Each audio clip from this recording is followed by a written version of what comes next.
can stay hours here to discuss about what was the progress of what we call now metabolic surgery and the impact to the health population. But I'm going to limit, hopefully it is working, but it's better like this. This is my disclosure. Now, the overview of this presentation is consisting about the definition of the metabolic surgery, what are the outcomes, the effects, and which are the procedures, indications, and contraindications, and something about our strategies to offer this type of treatment to our patients. There are more than 60 years of history.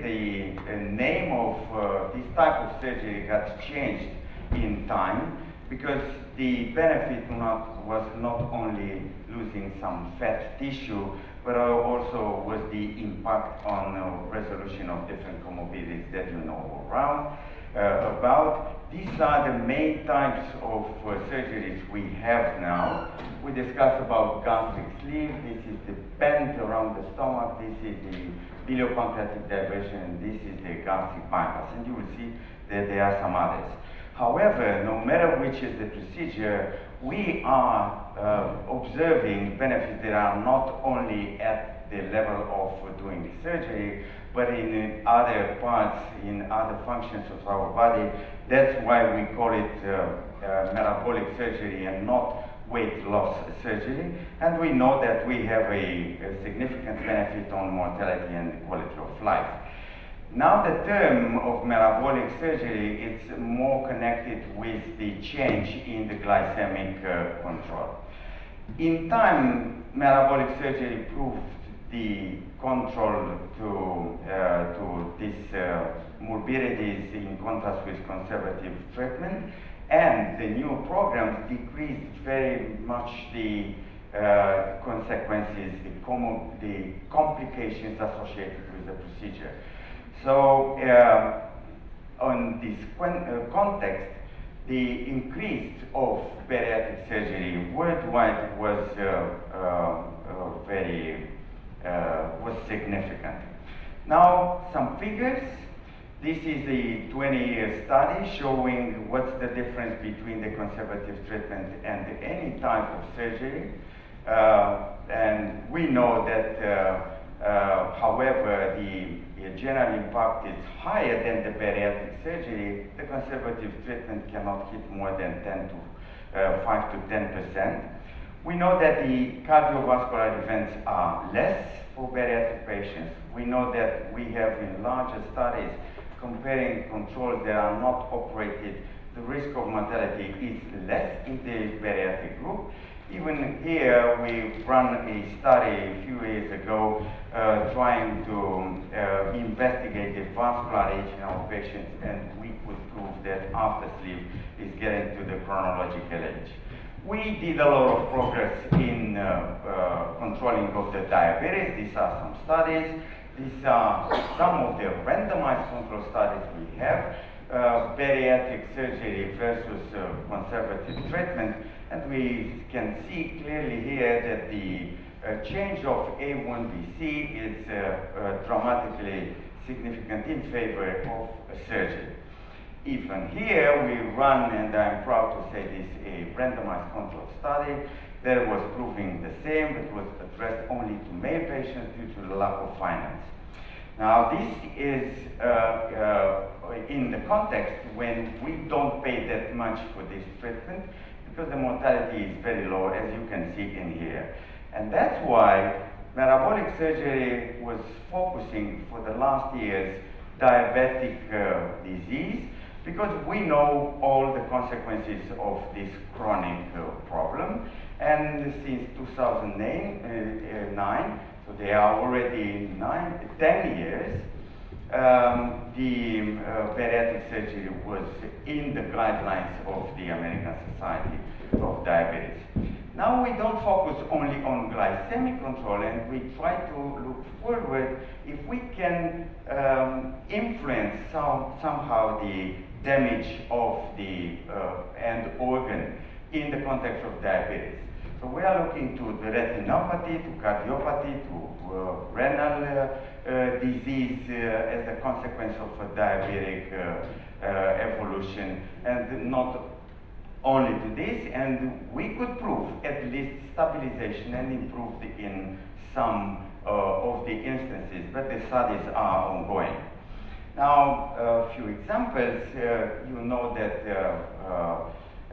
NASH is very frequent and associated with metabolic patients, and this is the view from inside, and it's easy to understand that we can have a damage of the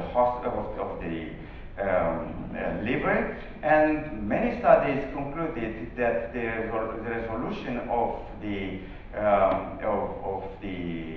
this condition is up to 95% in different studies at only 1 year, and there is no better alternative for NASH. Also for cystic ovarian disease, we have a lot of positive influence that you know about. I'm not insist. And if you want me, I'm going to beat more, because we know that between obesity and cancer there is a strict relationship.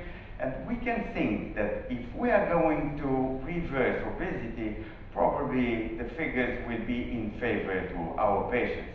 And yes, small studies, but they already demonstrated that the impact of cancer in the bariatric patient population is less, and this is significant. This is a 20-year study showing that at least for women, the incidence of cancer is less in this population.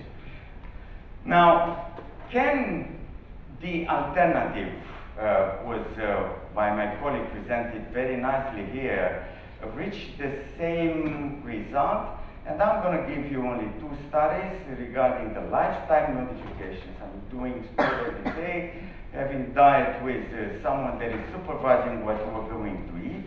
And the results are pretty modest in time. I'm not saying that you are not going to control for a short period of time the diet, but you, as has been underlined, you have to keep it for the rest of your life. And it seems that the risk of regaining weight, when you are at BMI 30, it's 1 in 20. The risk of regaining weight, you can maintain only 1 in 20. If your BMI is 50, which is, of course, super obese patient, only 1 in 600 can maintain in 3 years the weight when at which reached in time. This is a very nice study. This is Look Ahead, that was related to diabetic patients, and they were on intensive lifestyle modification. And this study was stopped after 11 years because except of 1% weight loss overall, it was no reduction in the death, which is a huge difference. So how it works can be restriction, is malabsorption, are the theories that probably you know, hindgut or foregut, the vagal impulses, the microbiota. None of these theories are now explaining the benefit that I was presenting to you. So we are going to search, we are going to find the answer together. Probably some of the answers will be discussed today. What is fundamental as observation is the weight loss appears to result from reduction in appetite, which is different from any conservative treatment, and this is driving the good result of bariatric surgery. We don't know exactly how. We can, we have some clues, significant clues, but this is for sure. And the second important observation is that the effect is coming in days after the surgery. So is this a connection with the weight loss? Because patient did not lose any kilo in 2 or 3 days after the surgery, and you don't need any more treatment for the diabetes, no matter that it's insulin therapy. So coming from these ideas, there were some theories that are connected with the early touch of the nutrients to the lower part of the bowel. This is the Hindka theory, or avoiding the first part of the proximal bowel, which is the foregut theory. Because we suspect that in the duodenum are going to be produced some factors that are controlling the metabolic problem. Now, this is not completely real because we have gastric sleeve, and gastric sleeve is not bypassing any segment of our bowel, and we have the same effect. So probably the answer is in another part. And these are the results 1 year after gastric sleeve. Ghrelin is in the center of this theory, and we know that the diet is increasing the ghrelin and bariatric surgery is decreasing, so potentially it's supporting this one. And we know that in time the ghrelin is going again up in gastric bypass, so it's difficult to explain. For sure there is a consequence at the level of the neuronal receptors, even direct, even via neurohormonal effects. And then from the central regulation, we have this effect of having a less appetite, and of course we can resist to very low calorie diet. And in this context, probably microbiome is having a lot of effect. Now, endoscopy, this is your domain. We're trying to mimic what bariatric surgery is doing in order to apply more to our patients. And this is one example that you know about, to bypass the first part of the jejunum, or duodenal resurfacing, thinking that we have a lot of receptors there. They are going to be reset by burning them with a heated device, which is a little bit at least too aggressive, probably you are aware about. The studies showed that the diabetes, without losing weight, is going to be reversed at least for a while. Now, who is candidate for bariatric surgery? You know that patients with BMI over 40 or over 35 with the morbidities that are listed in here. And this is the algorithm for diabetes. We know that for diabetes that is associated with obesity, metabolic surgery is indicated, or for low BMI is to be considered. Of course, the algorithm should be discussed by a complete medical team. Now, the age has been extended. We are not operating any more patients from 18 to 60, which was the limit. This was the limit 20 years ago. The BMI was extended because it's not about BMI. It's about the fat consistency. And of course, all these cases are going to be analyzed in medical boards in every single institution.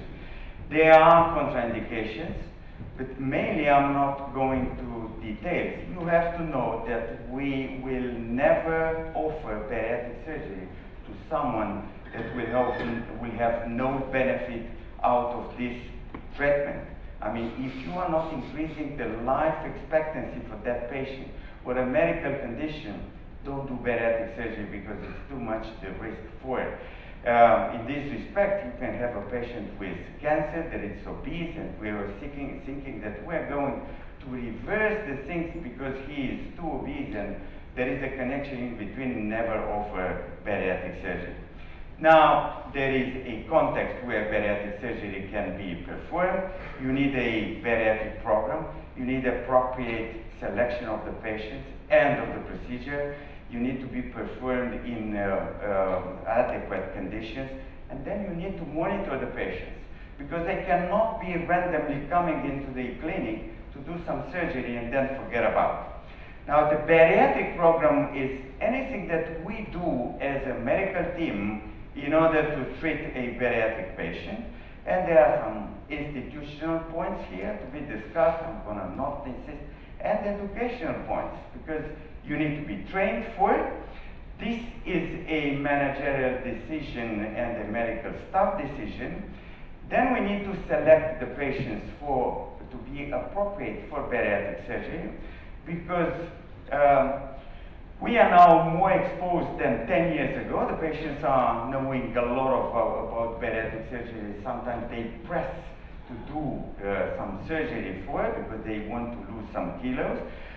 They did suffer already for this disease for many years. They experienced non-efficient treatments, and they are looking to get from you the Holy Grail. And this can be a pitfall from the surgery.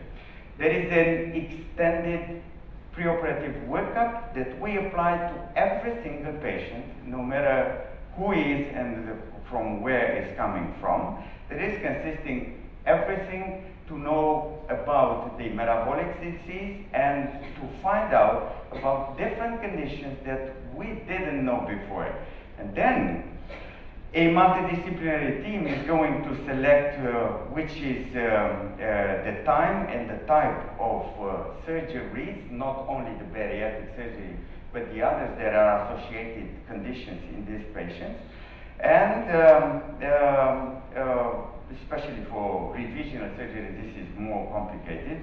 And of course, we need to respect the decision of the other members of the team. For instance, the anesthesiologist will say, you are not going to operate this patient now because the respiratory conditions need at least 3 weeks of CPAP, and then wait until the risk is lower than this. We need to discuss which patients. Some need to give up of smoking. We need to explain them what's happening, including the vital risk. And then we need, before the surgery, to control the comorbidities to lower the risk. This is how to select the procedure in order to have a very low risk of complications. Selection of procedures is complicated. If you are expecting from me to tell you which is which and which is the which, probably this is very difficult. These are the main procedures that we have, and we are selecting mostly between gastric sleeve, which is a longitudinal division of the stomach, and gastric bypass. These are covering 95% of the indications. Very rare bilipancreatic diversion, because this is associating malabsorptive consequences, and it's very difficult for you to control the patients because they can have consequences if they don't come, because they do not commit with the follow-up program every 2 months to check the nutritional status. Can be a disaster, because yes, it is the most efficient procedure that we have after 20 years, but it's very difficult to follow up these patients. So we don't indicate ever for the first time. And the gastric venting, which is a light restriction of the food, which is cheated by the patients. And some others that are getting on the list, and more others than I can display. But don't be afraid, because you have also a lot of medications, and you need to select in between. You don't have only one. So don't think that the surgery got only one solution for everything. We need to consider a lot of things. See, this is a patient that will not go immediately for bariatric surgery, because we need to go firstly for plastic surgery, because this is what is hidden there. Or sometimes we have such a condition, and we will start only with a liver biopsy, and then we will see what to do. This is where we need to do the surgery, and the postoperative monitoring is mandatory to all the patients in order to have very good result. An active follow-up without any limit is mandatory. What is the drawback? We don't have a one-size-fits-all procedure, so we need a continuous selection. The access to metabolic surgery is not to all the patients. You need to remember this. And some of the patients need to be revised in time. And some of the patients are what we call now non-responders.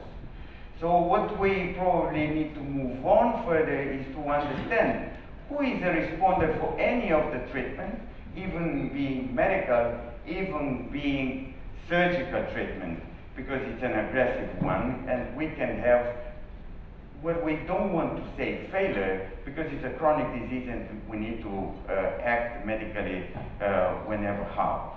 And there is another issue here that is less and less, that the perception of the bariatric surgery is still limited, looking like a too aggressive procedure for something that is light, which is not clearly like this.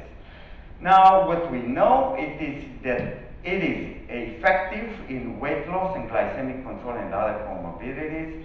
The neuroendocrine path is to be investigated further, because we don't know exactly how it works.